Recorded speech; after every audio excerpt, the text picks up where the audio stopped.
gameranx presents another episode of Before You Buy, the show where we give you some straight up gameplay and some first impressions of the latest games releasing. As always, I'm Jake Baldino, and while I don't always talk about remasters, I think I'm going to this time because, honestly, Bioshock is worth it. The Bioshock collection surprisingly gets you quite a bit. On console, you get 2 discs. The one disc has Bioshock and Bioshock 2, and then the other disc has Bioshock Infinite. As of right now, the Bioshock collection is out for consoles, and it'll be out a few days later for PC. I didn't get my hands on the PC version yet, but, you know, I can assume it's pretty good, having played Infinite on PC originally and stuff like that. I also think it is worth noting that apparently it's going to be very easy to upgrade if you own the games on Steam already. You'll get upgraded versions of these remasters. But starting off, if you're playing on console, the experience is as such. You insert the disc, the games install, and then you get a slick little menu that lets you choose between Bioshock 1 and Bioshock 2. Now, I'm not really going to review the games themselves here in a way, but yeah. I'm going to start by just talking about Bioshock and Bioshock 2, because what you get here is 1080p, 60 frames per second,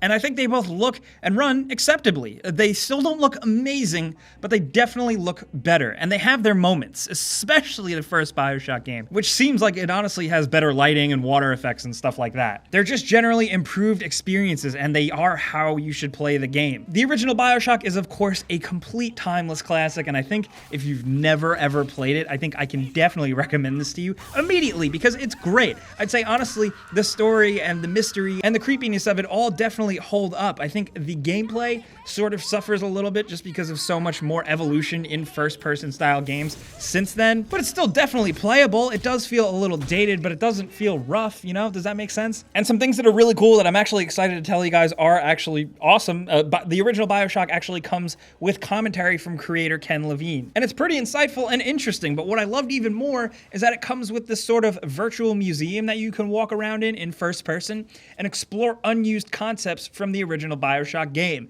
Basically, you could look at all the stuff that landed on the cutting room floor and never made it into the final game. And there's a lot of really interesting shits like unused character models and all kinds of weird stuff that just gives a very interesting outlook on the processes and the thought processes behind making the game. Bioshock 2 is a really weird game because people's opinions on it seem to kind of flip-flop after a few years. I was somewhat in the middle here, but this game holds up a little bit better thanks to a little bit more advancements in combat. There's a bit more going on in terms of combat variety, and just generally what is going on in the game in terms of story and characters. It does feel a little weird and maybe not as iconic as the original Bioshock, but I think it is definitely still a game worth playing through. Some people really don't like this one, but I think you should definitely still give it a shot. And for this Bioshock collection, you do also get the DLC stuff that this game had, most notably Minerva's Den, which you've probably heard about by now. It is something you should absolutely play through. The first 2 Bioshock games are pretty damn amazing in a way that is hard to describe because video games don't usually invoke this type of coolness. From political ideologies to socioeconomic stuff to actual video game concepts and how a society underwater would work, and just the overall atmosphere of the thing is just so unique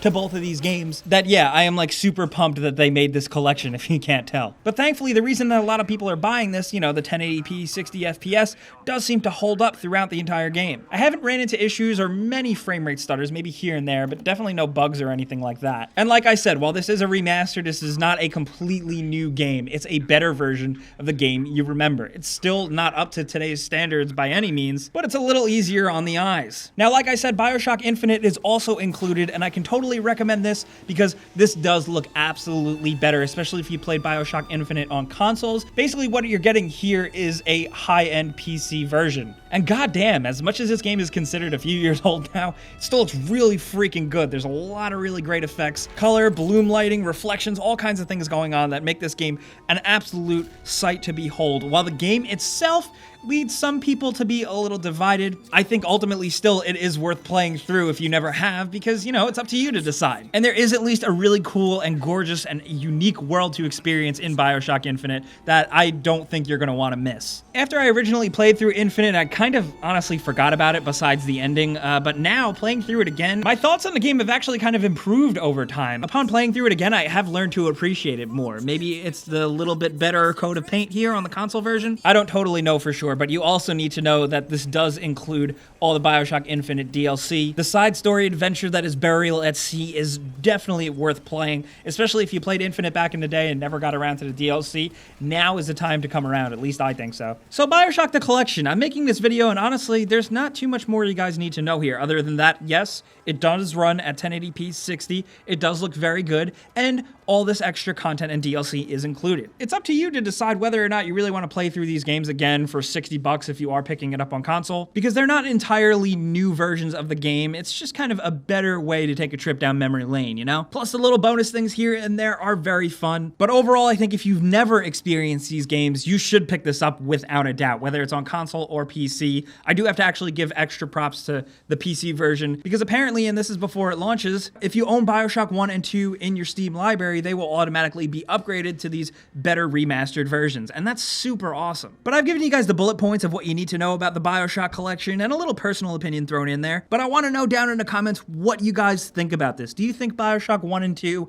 are worth revisiting? And do you think Bioshock Infinite is worth revisiting? Let's talk about all that stuff down in the comments below, because I'm really curious to see how people's opinions change for these games over time, because they definitely do. Bioshock 2 in particular, I want to hear what you guys have to say. But strap in, kids, we got a lot more before you guys come in, so you better hold on to your pants, I guess. So for the time being, what you can do is click the like button, because it helps me out a ton, and we really appreciate it here at gameranx. And subscribing is a good idea if you're new, because we put out videos like this all the time. But as always, thanks for watching, and we'll see you guys next time.